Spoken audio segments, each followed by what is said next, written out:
Cotton prices में थोड़ी नरमी आई है, तो थोड़ी रिलीफ है कम से कम, क्योंकि कॉटन प्राइसेस बहुत बढ़ गए थे तो इनके मार्जिन्स पे इम्पैक्टेड था। लेकिन एक्सपोर्ट्स बहुत हेल्दी हैं, वो सब तो ठीक है, लेगेसी बिजनेस। बट रेमंड में जो आप 52 वीक में ये जो स्टॉक डबल हो गया है एक साल में, उसका रीज़न है रियल एस्टेट में जो वैल्यू अनलॉकिंग कर रहे हैं, कुछ नॉन कोर एसेट्स बेचने की बात है। आज हम रेमंड के रियल्टी बिजनेस के सीईओ से बातचीत कर रहे हैं, ये बताने के लिए आपको कि क्या बिजनेस में ऐसे ट्रांसफॉर्मेशन हो रहे हैं जिसकी वजह से बाजार इतना रिवॉर्ड कर रहा है। हरमोहन साहनी रेमंड रियल्टी के सीईओ हमारे साथ हैं। लेटेस्ट खबर ये आई है कि अभी तक वो सिर्फ थाने में अपना लैंड बैंक डेवलप कर रहे थे और बहुत बड़ा वैल्यू अनलॉकिंग का प्लान था। अब खबर ये है कि जो मुंबई का बहुत ही अप मार्केट रेजिडेंशियल एरिया है बांद्रा, वहाँ पर भी वो एक प्रोजेक्ट लगाने वाले हैं जॉइंट डेवलपमेंट फॉर्मेट में, यानी ज़मीन किसी और की लेकिन प्रोजेक्ट एग्जीक्यूशन और ब्रांडिंग होगी रेमंड की। सानी साहब, बहुत बहुत शुक्रिया हमसे बात करने के लिए। सबसे पहले ये बताएं, ये जो आपका बांद्रा में प्रोजेक्ट आ रहा है, इसका रेवेन्यू पोटेंशियल जो आपने बताया है 2000 करोड़, ये कैसे हो सकता है, कितना समय आएगा इसके अंदर, कंपनी कितना पैसा कमाएगी, अगर इसके बारे में बताएं तो। अभी देखिए, रियल एस्टेट में हमारे जो प्लान्स हैं काफ़ी बड़े हैं, काफ़ी एम्बिशियस हैं, और अगले 4-5 साल में हम एक्सपेक्ट कर रहे हैं कि 25% CAGR ज़रूर होगा इस बिजनेस में। हमारा 5 साल का जो प्लान है अगले 5 साल का, वो क्लियरली बताता है कि ये 25% CAGR डेफिनेटली अचीव होना चाहिए। आपका दूसरा सवाल था कि हम और कौन से एरियाज में देख रहे हैं।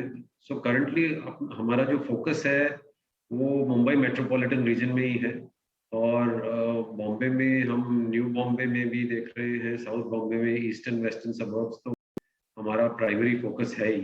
सो अगले 3-4 सालों में आप और भी अनाउंसमेंट सुनेंगे कि वेस्टर्न सबर्ब्स, ईस्टर्न सबर्ब्स में डेफिनेटली, न्यू बॉम्बे में भी हम इस समय जमीन के बारे में तलाश भी कर रहे हैं और बातचीत भी चालू है काफी लोगों से।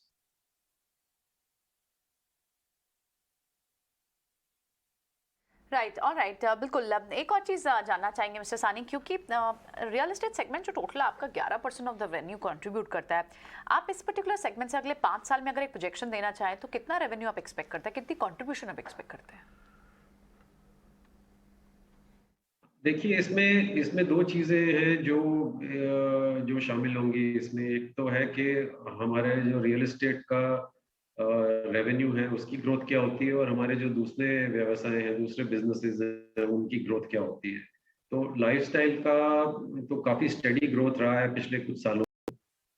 आगे चल के भी डेफिनेटली वो स्टडी ग्रोथ तो रहना चाहिए, और थोड़ा बढ़ेगा भी तो अच्छी बात है। लेकिन रियल एस्टेट डेफिनेटली 25% से ग्रो करेगा, तो ये जो शेयर है ओवरऑल रेवेन्यू में अगले 4-5 सालों में बढ़ता ही दिखेगा। कितने से बढ़ेगा वो जरा मुश्किल है बताना, पर डेफिनेटली के शेयर बढ़ेगा। सानी साहब, मैं अब आपके ठाणे वाले प्रोजेक्ट पे आ रहा हूँ। जो मेरे पास जानकारी है उसमें 17% आपने लैंड पार्सल को अच्छे से डेवलप किया FY22 के अंदर।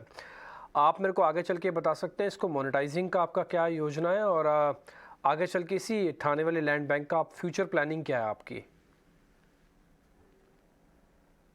ये थाना में हमारे प्लान्स काफी बड़े हैं, क्योंकि थाना में हमको काफी सफलता मिली है। अभी हमारा सबसे ज्यादा मार्केट शेयर थाना माइक्रो मार्केट में रेमंड का ही है। तो उसको देखते हुए काफी प्रोत्साहन मिला है हमें, तो हम और भी प्रोजेक्ट अभी प्लान कर रहे हैं।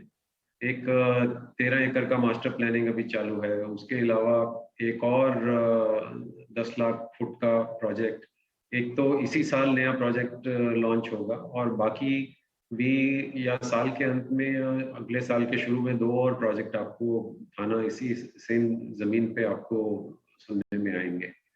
सो काफी बड़ा प्लान है उसके लिए। ऑल राइट, सानी साहब, बहुत बहुत शुक्रिया, और आपको आगे आने वाले प्लान्स को जो पूरा करने के लिए हमारी तरफ से शुभकामनाएं।